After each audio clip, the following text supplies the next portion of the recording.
The Psychology of Money.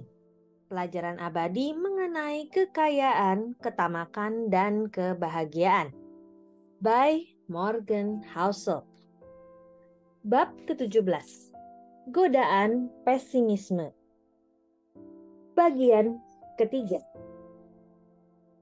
Hal lain yang membuat pesimisme finansial gampang, lazim, dan lebih meyakinkan daripada optimisme adalah bahwa para pesimis sering mengekstrapolasi tren sekarang tanpa mempertimbangkan bagaimana pasar beradaptasi. Pada 2008, aktivis lingkungan hidup Lester Brown menulis, tahun 2030, Tiongkok bakal perlu 98 juta barel minyak per hari. Dunia kini memproduksi 85 juta barel per hari dan boleh jadi tak akan pernah memproduksi lebih banyak lagi. Habislah cadangan minyak dunia. Dia benar, dunia bakal kehabisan minyak dalam skenario itu. Namun bukan begitu cara kerja pasar. Ada hukum besi ekonomi. Keadaan sangat bagus dan sangat jelek jarang bertahan lama karena pasokan dan permintaan menyesuaikan diri dengan cara-cara yang sukar diprediksi. Pertimbangkan apa yang terjadi kepada minyak langsung sesudah prediksi Brown.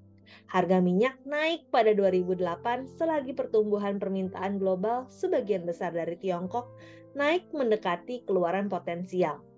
Satu barel minyak berharga $20 pada 2001 dan $138 pada 2008. Harga baru membuat ekstraksi minyak serasa mengambil emas dari dalam tanah.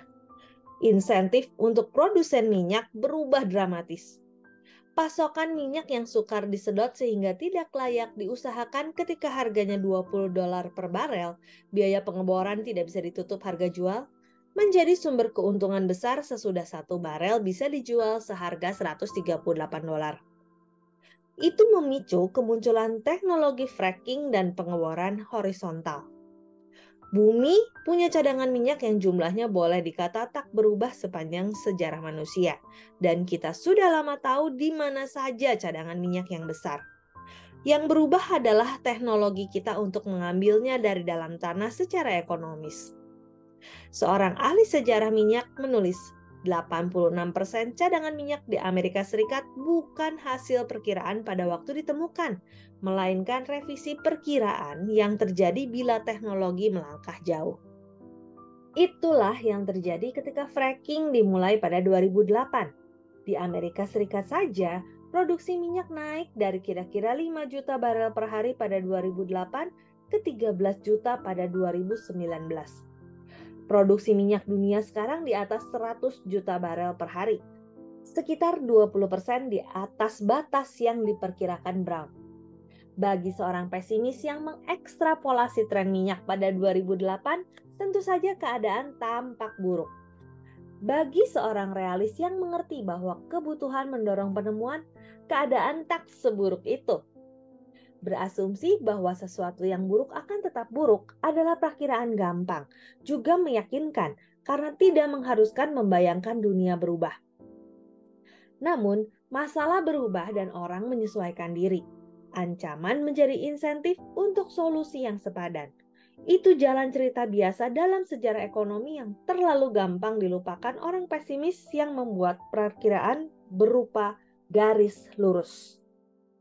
Yang ketiga, kemajuan terjadi terlalu lambat untuk diperhatikan, tapi kemunduran terjadi terlalu cepat untuk diabaikan. Ada banyak tragedi yang terjadi dengan cepat. Jarang ada keajaiban yang terjadi dengan cepat. 5 Januari 1889, Detroit Free Press mencemooh impian lama manusia untuk terbang seperti burung. Pesawat terbang tampaknya mustahil, tulis koran itu. Beban paling ringan yang mungkin untuk suatu mesin terbang berikut bahan bakar dan pengendara tak dapat lebih kecil daripada 300 atau 400 pon. Tapi ada batas berat bagi hewan terbang. Tak ada yang melebihi 50 pon. Alam sudah mencapai batas itu dan upaya lanjutan gagal melewatinya. 6 bulan kemudian, Orville Wright berhenti sekolah untuk membantu kakaknya Wilbur mengotak-atik di gedung halaman belakang mencoba membangun mesin cetak. Itulah hasil karya pertama Wright bersaudara dan bukan yang terakhir.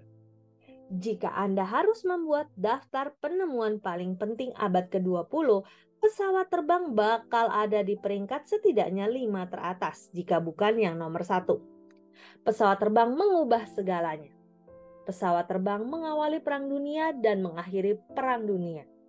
Pesawat terbang menghubungkan dunia, menjembatani antara kota dan desa, samudera dan negara. Namun, cerita upaya Wright bersaudara membuat pesawat terbang pertama punya lanjutan yang menarik. Sesudah mereka berhasil terbang, tak ada yang tampak memperhatikan, tak ada yang tampak peduli. Seperti apa kisahnya? Akan kita dengarkan di bagian selanjutnya. Demikian The Psychology of Money bab ke-17 bagian ketiga. Saya Roswita Anggraini, sampai jumpa di bagian selanjutnya. Terima kasih.